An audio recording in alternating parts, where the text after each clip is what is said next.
नमस्कार, दिन भर की बड़ी खबरों में आपका स्वागत है। मैं हूं आराधना। सबसे पहले आप सभी को स्वतंत्रता दिवस की हार्दिक शुभकामनाएं। और अब आज इस बुलेटिन में बात होगी पीएम मोदी के बयान से मचे बवाल की। नक्सल तो गए, लेकिन दिमागी नक्सल, ये दिमागी नक्सल मौके की तलाश में है। प्रधानमंत्री के भाषण पर खरगे के वार की। ये तो मुल्क के लिए कुछ नहीं करते, हमारे को ही करना है। वो जल्द वक्त आ रहा है, हम जरूर करके दिखाएंगे। देखेंगे रामदेव ने बीजेपी को दी क्या धमकी। आंदोलन करना पड़ा तो देश कैसे चलेगा, इसलिए भाई सुधर जाओ। राहुल के छात्रों की गूंज अभियान का क्या है अगला लक्ष्य, जानेंगे कैसे अपने ही आदेश में फंस गए बीसीआई अध्यक्ष। और बुलेटिन के आखिर में देखेंगे जाने माने कार्टूनिस्ट इरफान की किस खबर पर पड़ी तिरछी नजर। लेकिन दिन भर की तमाम बड़ी खबरों से पहले एक नजर आज की सुर्खियों पर। निर्दलीय सांसद पप्पू यादव का बड़ा ऐलान, 16 अगस्त को करेंगे आमरण अनशन। बिहार में बढ़ते अपराध के खिलाफ करेंगे अनशन। सीजेपी फाउंडर अभिजीत दिपके ने शुरू किया स्कूल ठीक करो अभियान। कहा देश में 94,000 स्कूल बंद, जो खुले वहां बुनियादी सुविधाएं नहीं। सीजे सूर्यकांत ने युवाओं को सौंपी भविष्य की कमान। कहा 80 साल में देश ने कई चुनौतियां पार की, अभी बहुत काम बाकी, युवा संभाले जिम्मेदारी। पटना के ऐतिहासिक गांधी मैदान में सीएम सम्राट चौधरी ने फहराया तिरंगा। विकसित बिहार के संकल्प के साथ राज्य के लिए किए 6 बड़े ऐलान। शिक्षा, रोजगार, बुनियादी ढांचे को बेहतर बनाने की कही बात। मध्य प्रदेश के उज्जैन में छात्राओं के प्रदर्शन के सपोर्ट में आई कांग्रेस। सैकड़ों बच्चियों ने स्कूलों को शहर से दूर शिफ्ट किए जाने के खिलाफ उठाई आवाज। यूथ कांग्रेस ने पीएम मोदी से मांगा जवाब। ये तो थी सुर्खियां। अब बात है उसकी सबसे बड़ी खबर की। भारत के 80वें स्वतंत्रता दिवस के मौके पर देश भर में तिरंगा फहराया गया। पीएम मोदी ने लाल किले से देश को संबोधित भी किया, लेकिन इस दौरान उन्होंने जिस तरह अपने विरोधियों को निशाना बनाया, उसे लेकर बहस छिड़ गई। पीएम मोदी विपक्ष के निशाने पर आ गए हैं। वहीं लाल किले पर हुए समारोह में नेता विपक्ष राहुल गांधी और मल्लिकार्जुन खड़गे की गैर मौजूदगी भी चर्चा का विषय बनी हुई है। देखिए ये रिपोर्ट। 80वें स्वतंत्रता दिवस के मौके पर पीएम मोदी ने लाल किले पर तिरंगा फहराया और वहीं से देश की जनता को संबोधित भी किया। खास बात ये थी कि लाल किले पर पहली बार वंदे मातरम गाया गया। बाद में राष्ट्रगान हुआ और 21 तोपों की सलामी भी दी गई। इस बार पीएम मोदी ने 76 मिनट की स्पीच दी और तमाम मुद्दों पर अपनी बात कही। उन्होंने देश के युवाओं को एआई ट्रेनिंग देने की बात कही। वहीं रक्षा, उद्योग और ओलंपिक्स तक के मुद्दों का जिक्र किया, लेकिन सबसे ज्यादा सुर्खियां उनके दिमागी नक्सल वाले बयान ने बटोरी। पीएम मोदी ने अपने बयान में कहा कि हथियारी नक्सल तो चले गए, लेकिन दिमागी नक्सल मौके की तलाश में है। समाज को गलत राह पर ले जाने के लिए तरह तरह के काम कर रहे हैं। ऐसे लोग हिंसा, अराजकता के रास्ते खोज रहे हैं। इन दिमागी नक्सलियों को पहचानना होगा और इन्हें आइसोलेट करना होगा और विकसित राष्ट्र बनाने की तरफ देश की युवा पीढ़ी को जोड़ना होगा। अब उनका ये बयान उनके विरोधियों के लिए माना जा रहा है। यहाँ जिस तरह उन्होंने युवाओं का भी जिक्र किया, उसे लेकर भी सवाल उठ रहे हैं कि जो भी अपने हक के लिए सरकार के खिलाफ आवाज उठाएगा, क्या वो नक्सल कहा जाएगा? कांग्रेस ने भी पीएम मोदी के इस बयान पर उन्हें बुरी तरह घेर लिया। कांग्रेस महासचिव जयराम रमेश ने कहा, पहले उन्होंने अपने विरोधियों को अर्बन नक्सल कहा, अब वे उन्हें दिमागी नक्सल कहते हैं। ये उनकी हताशा का पक्का संकेत है। ये अलग बात है कि आखिर में वो वही करते हैं जिनकी मांग या वकालत ये तथाकथित अर्बन नक्सल या अब दिमागी नक्सल करते हैं। ऐसे ही नहीं कहा जाता कि पीएम के पास एंटायर पॉलिटिकल साइंस में मास्टर एब्यूजर गालियां देने में माहिर की डिग्री है। वहीं महिला आरक्षण के मुद्दे पर भी पीएम अपने ही बयान में फंसते दिखाई दिए। उन्होंने अपने भाषण में विरोधी दलों पर निशाना साधते हुए कहा कि महिलाओं के आरक्षण पर पार्टियां राजनीति ना करें, लेकिन कांग्रेस ने भी उन्हें आईना दिखाते हुए साफ कर दिया कि विरोध परिसीमन का हो रहा है। कांग्रेस सांसद रजनी पाटिल ने कहा कि महिला आरक्षण राजीव गांधी की पहल थी। हम महिला आरक्षण की आड़ में जो परिसीमन करना चाहते हैं, उसका विरोध कर रहे हैं। पीएम मोदी अपने जिस बयान के जरिए विपक्ष को घेरना चाहते थे, उसमें वो खुद ही बुरी तरह घिर गए हैं। उनके बयान विवादों से घिर गए हैं। इसके साथ ही चर्चा इस बात की भी हो रही है कि लाल किले पर आयोजित इस समारोह में संसद के दोनों ही सदनों के नेता विपक्ष राहुल गांधी और मल्लिकार्जुन खड़गे शामिल नहीं हुए। लगातार दूसरी बार दोनों नेताओं ने इस कार्यक्रम से दूरी बनाई। दरअसल 2024 में स्वतंत्रता दिवस समारोह के दौरान बैठने की व्यवस्था को लेकर बड़ा विवाद खड़ा हो गया था। लोकसभा में नेता प्रतिपक्ष राहुल गांधी को परंपरा और प्रोटोकॉल से अलग हटकर दूसरी आखिरी पंक्ति में बैठाया गया था।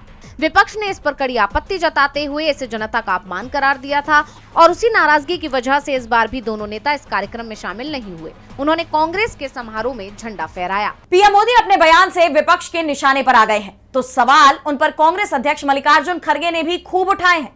भारत के 80वें स्वतंत्रता दिवस के मौके पर कांग्रेस मुख्यालय में आयोजित कार्यक्रम के दौरान खड़गे ने केंद्र की मोदी सरकार पर जमकर निशाना साधा।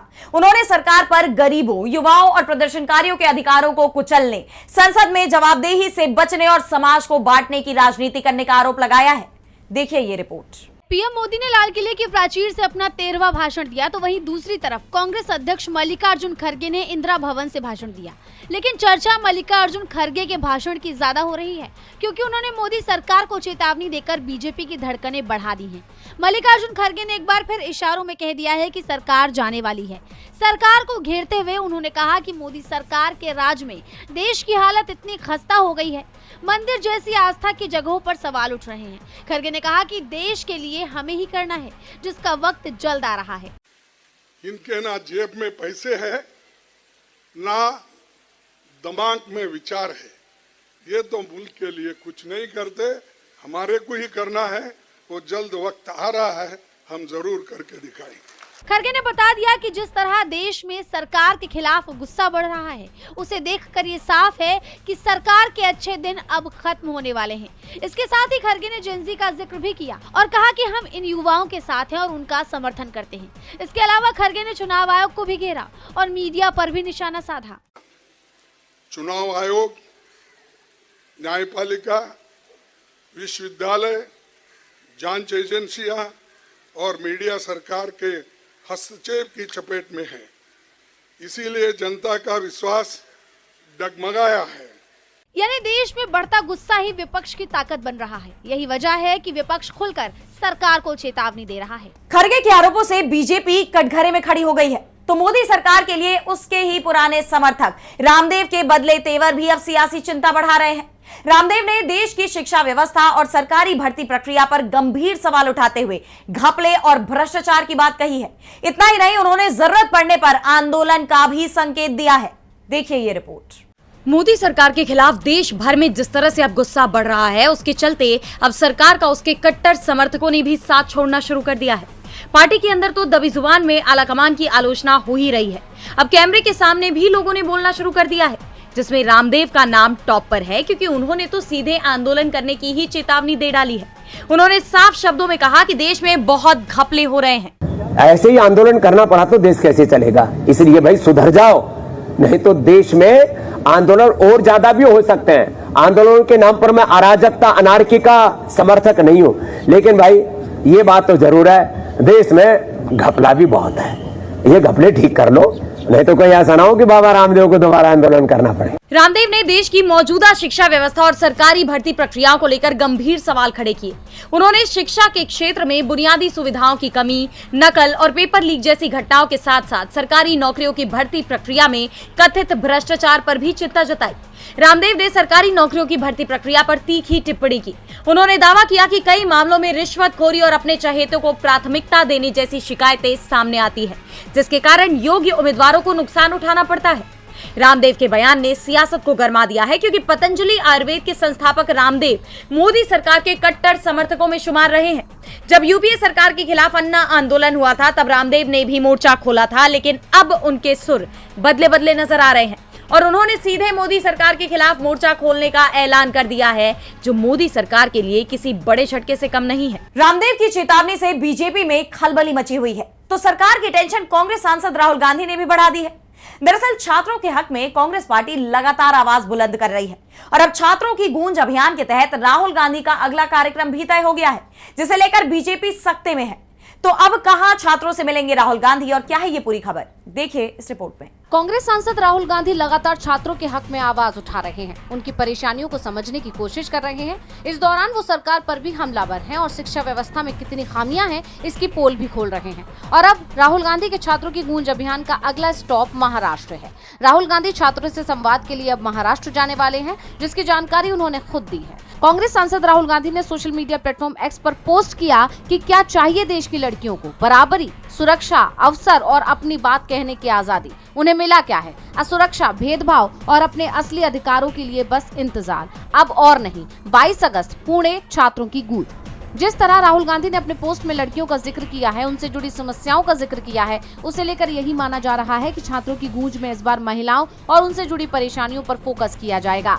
वहीं राहुल गांधी के कार्यक्रम का शेड्यूल आते ही बीजेपी खेमे में हलचल बढ़ गई है। जैसा आप जानते हैं कि इससे पहले राहुल गांधी राजस्थान के कोटा, उत्तराखंड के देहरादून, उत्तर प्रदेश के प्रयागराज में ये कार्यक्रम कर चुके हैं, जिसमें उन्हें जबरदस्त रिस्पॉन्स मिला था और इस दौरान उनके कार्यक्रम में खलल डालने की कोशिश भी की गई थी। देहरादून और प्रयागराज में तो आखिरी समय में कार्यक्रम स्थल की परमिशन को रद्द कर दिया गया था। ऐसे में ये भी आशंका है कि पुणे में भी कांग्रेस सांसद के कार्यक्रम को रोकने की कोशिश की जाएगी।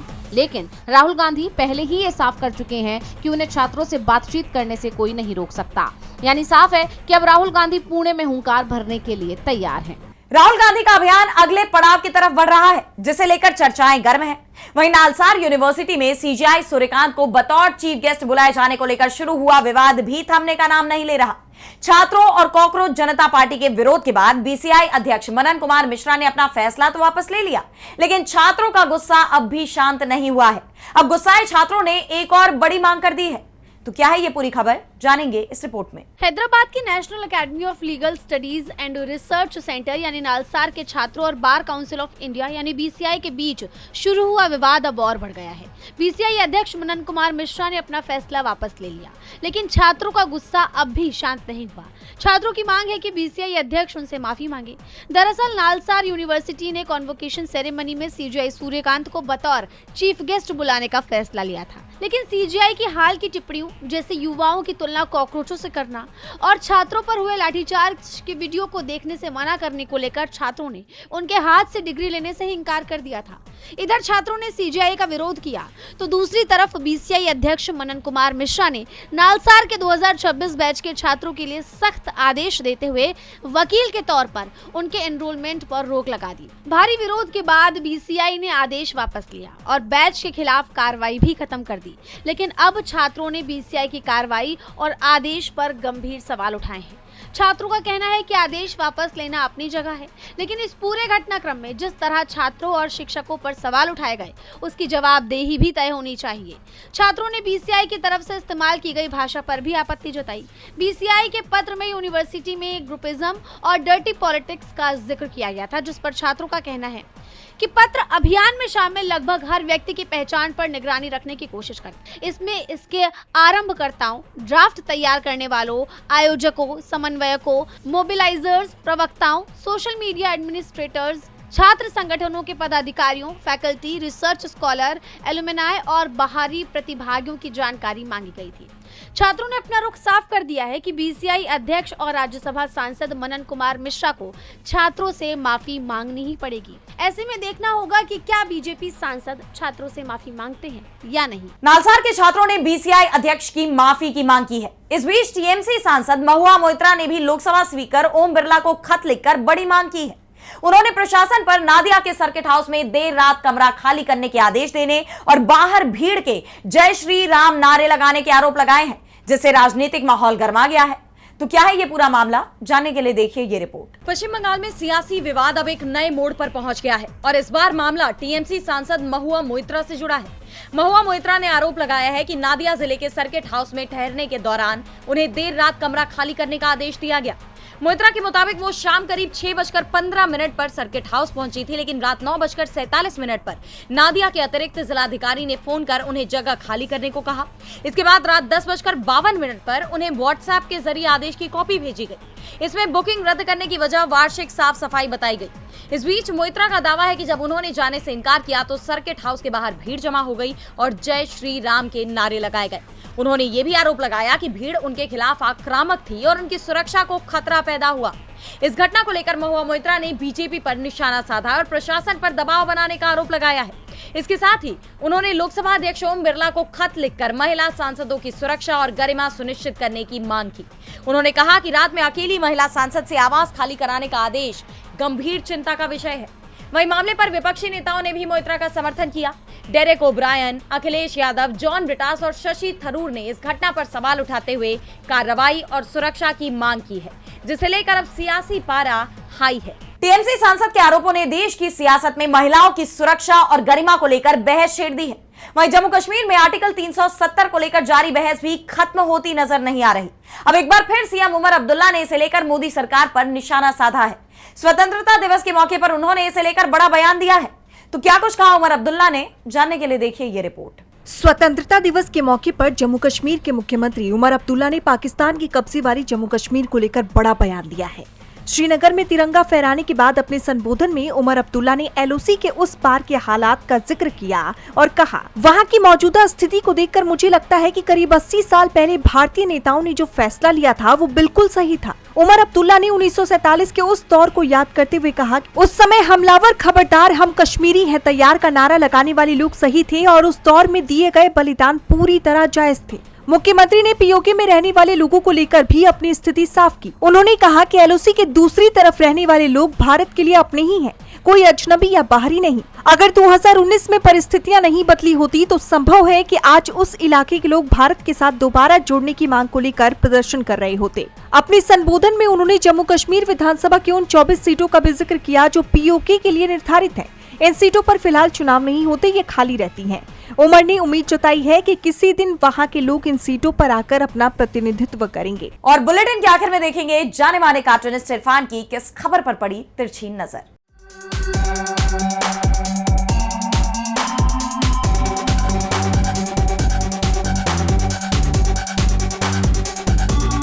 प्रधानमंत्री नरेंद्र मोदी का शायद ये 12वां या 13वां भाषण होगा जो लाल किले से उन्होंने दिया था।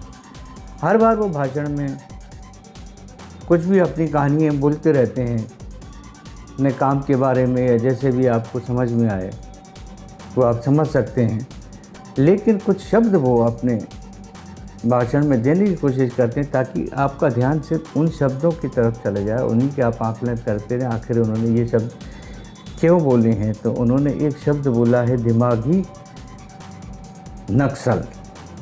अभी दिमागी नक्सल क्या होता है, हालांकि इससे पहले भी उन्होंने इसी के परिवार के 2 शब्द और इस्तेमाल किए थे, जैसे कि अर्बन नक्सल, कलम नक्सल। ऐसा लगता है जैसे कि संघ परिवार के साथ में उनके पास में शब्द परिवार भी है, हो भी सकता है।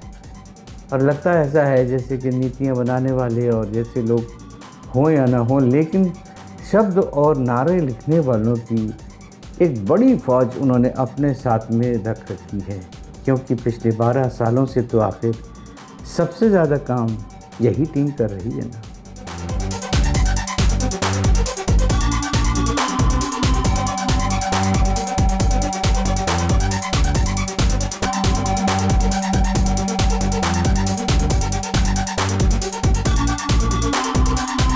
बहुत बहुत शुक्रिया इरफान जी। तो आज इस बुलेटिन में इतना ही। आप देखते रहिए डीवी लाइव। नमस्कार।